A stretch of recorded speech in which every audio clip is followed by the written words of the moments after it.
The New York Giants' loss on Thursday Night Football to the Dallas Cowboys was the story of Daniel Jones's career. Everything I have ever thought about Daniel Jones was on full display against the Dallas Cowboys. Good enough to put you in position to win a football game, but not good enough to go out and win a football game. So I got to ask the question, as the Giants are now 1-3 on the season. Who do you want to see under center when the Giants play the Seattle Seahawks next week? Is it Daniel Jones, or is it put that ish on Drew Lock? Let me know your thoughts in the comments section.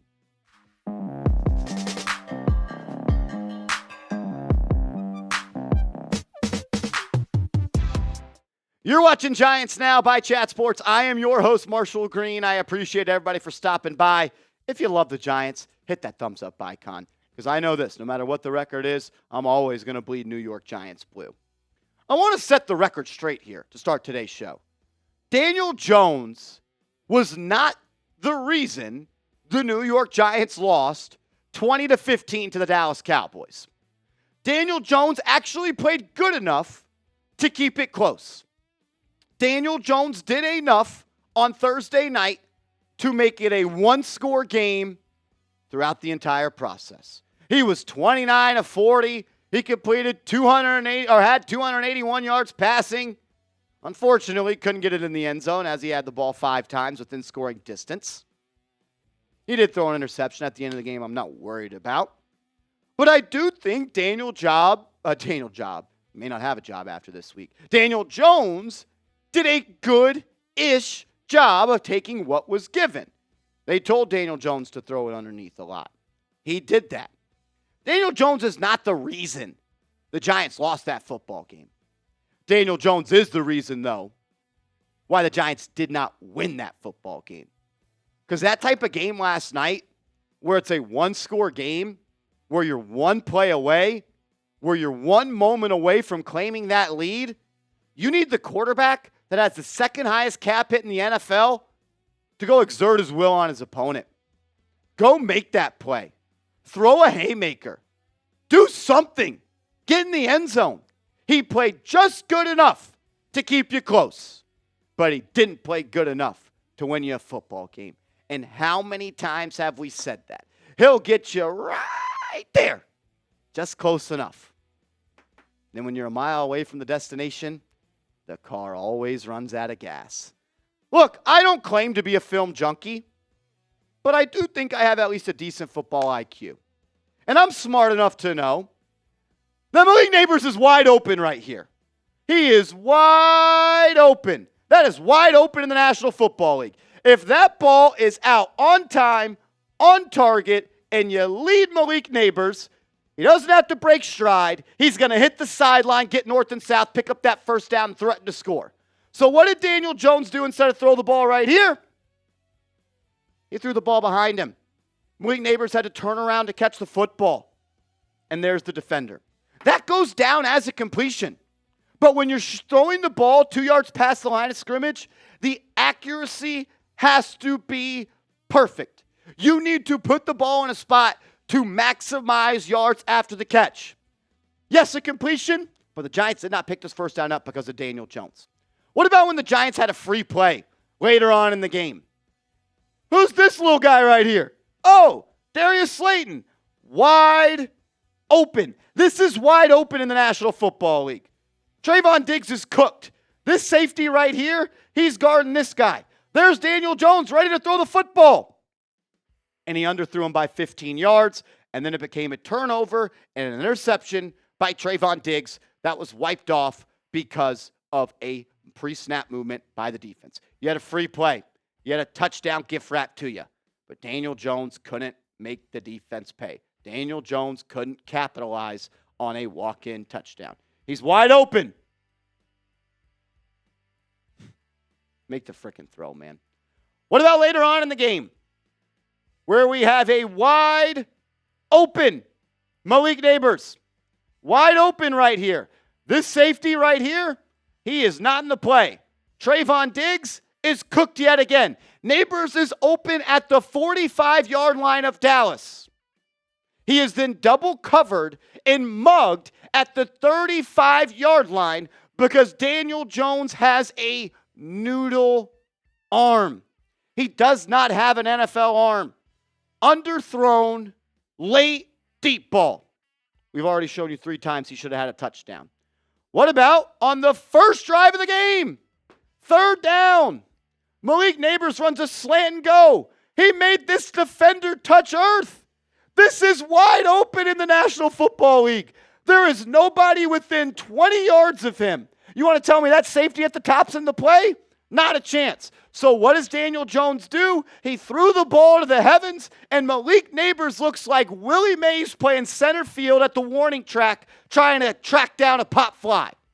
If that ball is thrown on time, on target, with velocity, with zip, Nabers catches, and he's running like Forrest Gump, and it's touchdown, New York Football Giants. That is not once, not twice, not 3 times, but 4 times in a single game. Daniel Jones left points on the board. He never landed the knockout punch. He never landed the knockout blow. He got you just close enough to be able to take the lead, for the defense to get a big stop. How many times during the watch party last night did we say, it's now or never, Daniel Jones. You got to go do it. Your defense got timely stop after timely stop after timely stop after timely stop. They held the Dallas Cowboys to 6 points in the second half. You got the ball 4 times in the second half with an opportunity to go punch it in and take the lead. You didn't do it 1 time. This is Daniel Jones' spray chart from the ball game. Again, I think Daniel Jones played a decent game. 29 of 40, 281 yards, 7.7 yards, 7.7% completion percentage over expected. But he completed 19 balls, 5 yards or less from the line of scrimmage. He was 1 for 6 on passes that traveled more than 20 yards down the field. At some point, you got to be able to hit a deep shot. At some point, you got to be able to make it happen. Daniel Jones has the 2nd highest cap hit in the National Football League, meaning only 1 player in the NFL is taking up more of their team's salary cap than him. He needs to move the needle. He needs to change the game. And for one time in your life, Daniel Jones, overcome some adversity.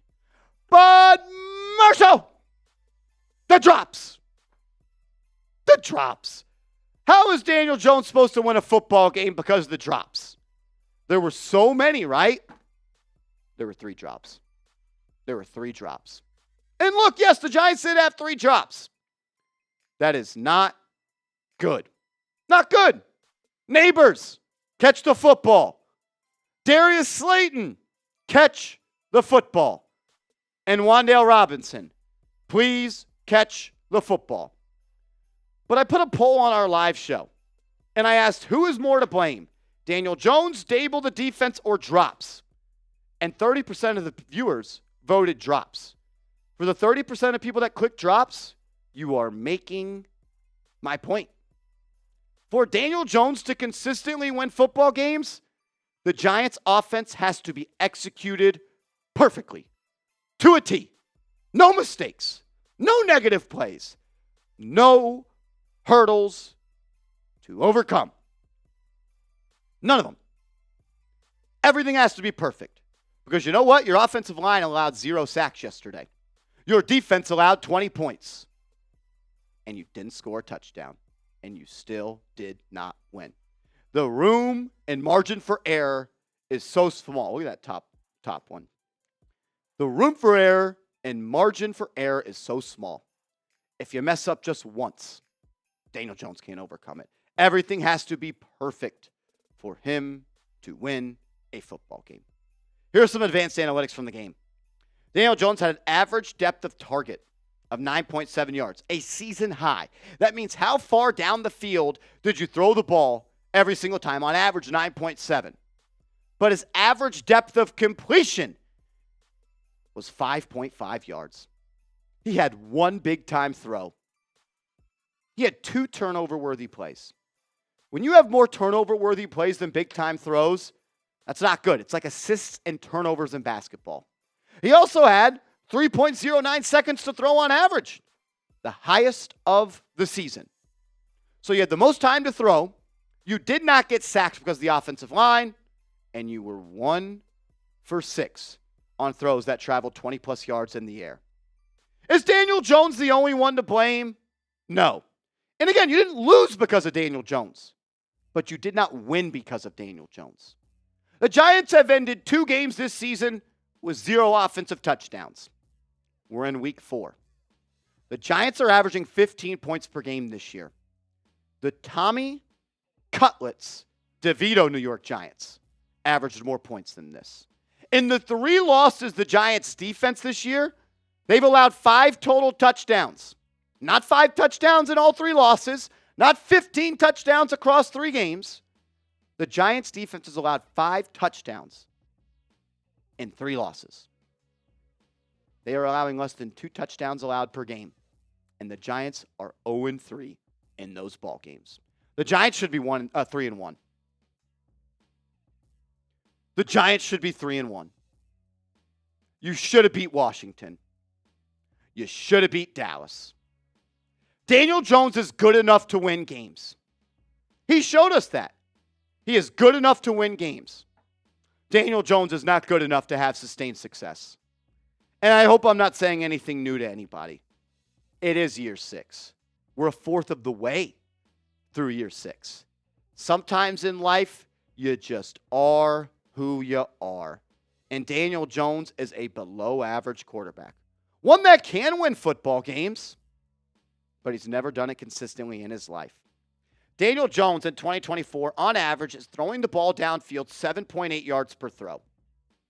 He's completing just 63% of his passes, and he has an on-target percentage of 57%. That means 43% of his throws this year have not been accurate throws. And he's only throwing the ball 7.8 yards down the field. 43% of the throws that travel 7 yards have been inaccurate this season. We'll end it with this. The ceiling for this offense is so low with Daniel Jones. Everything is so hard. He leaves so many points on the field. And I am tired of watching him play football because nothing is going to change. We've changed head coaches. We've changed offensive coordinators. We drafted the best wide receiver in the NFL. We've got an offensive line that didn't allow a sack yesterday. We found a defense that allows less than 20 points per game. And he still can't win a football game. If everything has to be perfect, it ain't ever going to be perfect. What's your confidence level in Daniel Jones? What is your confidence level in Daniel Jones as the quarterback for the New York Football Giants? Scale it from 1 to 10. 1 being you got no confidence. 10, you still think he's going to bring us number 5. Make sure you all follow me on social media. I'm on Twitter. I'm on Instagram, @MarshallGreen_. Hit me up over there, and let's go Big Blue.